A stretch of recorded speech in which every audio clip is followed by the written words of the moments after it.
There is a place in the state of Georgia where no criminal ever wants to go. That place is called Alto State Prison, formerly Lee Arrendale in Alto, Georgia. If you come here, you surely won't make it out. Stay tuned for Tales from the Toe.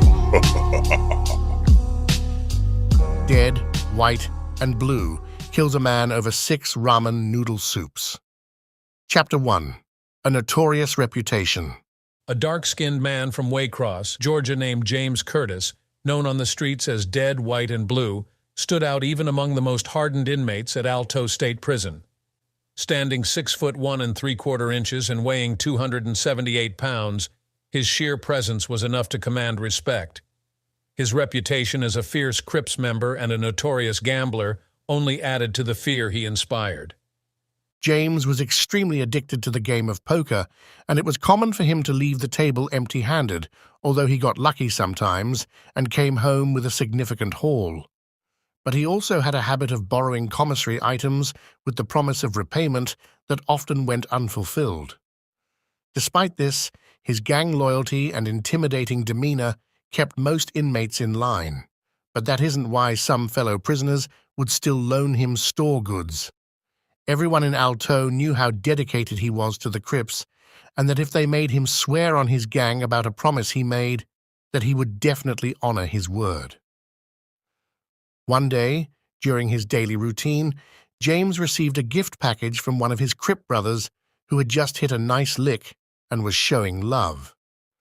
The package contained an ounce of weed, a valuable commodity in the prison economy.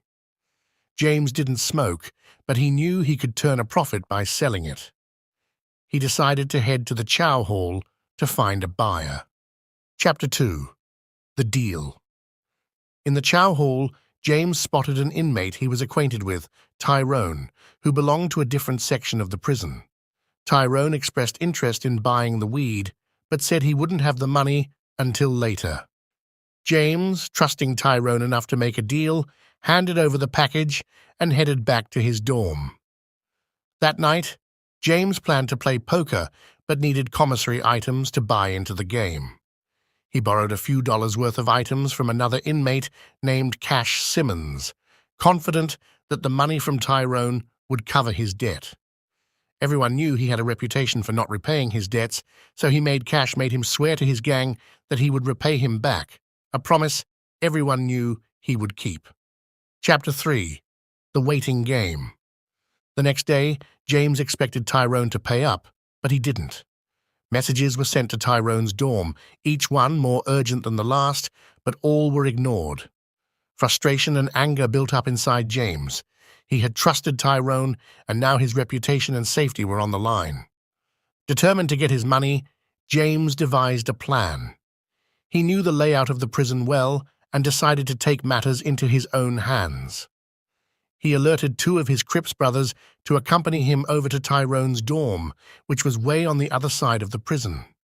Before this move, he stole a correctional officer's jacket from a closet in his dorm, a risky move, but one he felt was necessary to get what was owed to him. Chapter 4. The Confrontation. Disguised as a correctional officer, James made his way to the other side of the prison, accompanied by his 2 Crips brothers. They moved stealthily, avoiding the watchful eyes of the guards.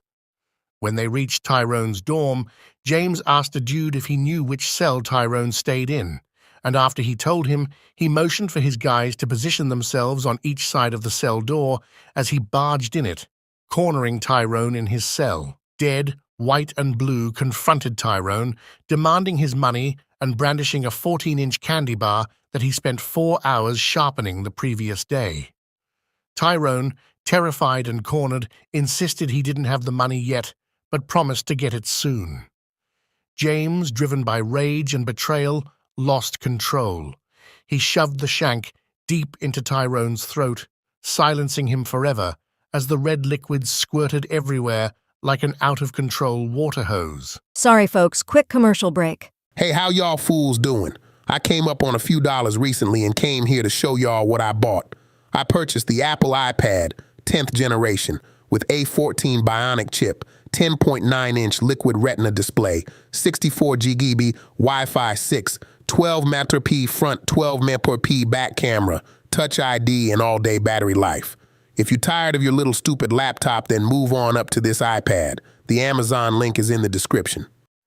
James rummaged through the dead man's locker and discovered that he still had a great portion of the Al Green CD left. That's Georgia prison slang for weed. There were only $4.74 worth that was missing, which was the equivalent of 6 ramen noodles. Dead, White, and Blue took the package plus everything of value out of Tyrone's locker box and left the dorm quickly with his friends. Chapter 5. Consequences. The aftermath of the brutal attack sent shockwaves through Alto. The guards were on high alert, and an investigation was launched immediately. James and his accomplices knew the risks they had taken, but the weight of their actions now bore down on them. In the days that followed, tensions within the prison escalated. The Crips stood by James, but rival gangs saw an opportunity to exploit the chaos. The prison administration responded with lockdowns and increased security measures, but the undercurrent of violence remained. Chapter 6. Survival. Survival in Alto State Prison had always been a delicate balance of power, alliances, and sheer will. James, already a figure of authority among the Crips, now had to navigate the heightened scrutiny and potential retribution from other inmates and the prison staff. The guards, aware of James's involvement but lacking concrete evidence, kept a close watch on him. James knew that any misstep could lead to further isolation or even death. He had to rely on his wits and the loyalty of his gang to maintain his position. Chapter 7. Reflection and Resolve. James spent long hours in his cell, contemplating the path his life had taken. From a young boy growing up in a rough neighborhood to a feared gang member and now an inmate facing a murder investigation, the journey had been fraught with danger and loss. Despite the violence and betrayal, James found moments of clarity. He realized that his actions had far-reaching consequences, not only for himself, but for those around him. He began to think about the future and whether there was a way out of the cycle of violence. Chapter 8. A Glimmer of Hope. As the investigation into Tyrone's murder continued, James received an unexpected visit from a prison counselor. The counselor, Mr. Thompson, had seen many inmates come and go, but he sensed something different in James. He offered James a chance to participate in a rehabilitation program focusing on anger management and conflict resolution. At first, James was skeptical. The prison system had never shown him kindness, and he had learned to trust no one. But Mr. Thompson's persistence and genuine concern began to break through James's hardened exterior. Slowly, James agreed to participate in the sessions. Chapter 9. The Rehabilitation Journey. The rehabilitation program was a stark contrast to the violent world James had known. Through group therapy and one-on-one sessions, he began to explore the root causes of his anger and the impact of his actions. He listened to stories of other inmates who had faced similar struggles and found solace in their shared experiences. James's gang members noticed the change in him.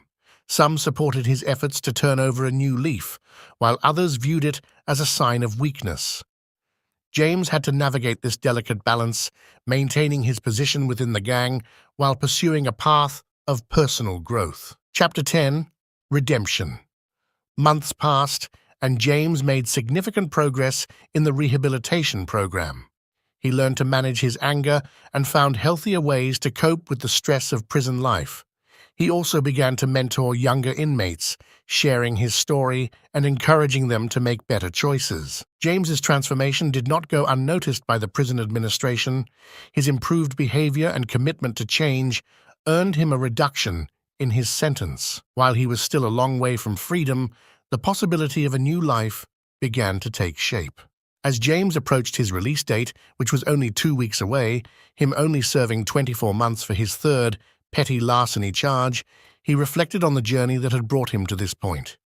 He had faced unimaginable challenges and made grave mistakes, but he had also found a way to rise above them. On the very day of his scheduled release back into society, 4 members of the CERT team came to his dorm to arrest him, citing new evidence in the murder investigation that linked him to the crime. Little did he know it, but one of the Crip's brothers that went with him on the day he unalived Tyrone was caught with a ton of fentanyl and a few illegal cell phones and worked out a deal with the Department of Corrections to turn James in for a lesser sentence. Dead, White, and Blue ended up receiving an additional life plus 20 on to his initial 2-year sentence. And this story shows why it's not worth it to join a gang and accept that kind of lifestyle. Sabur.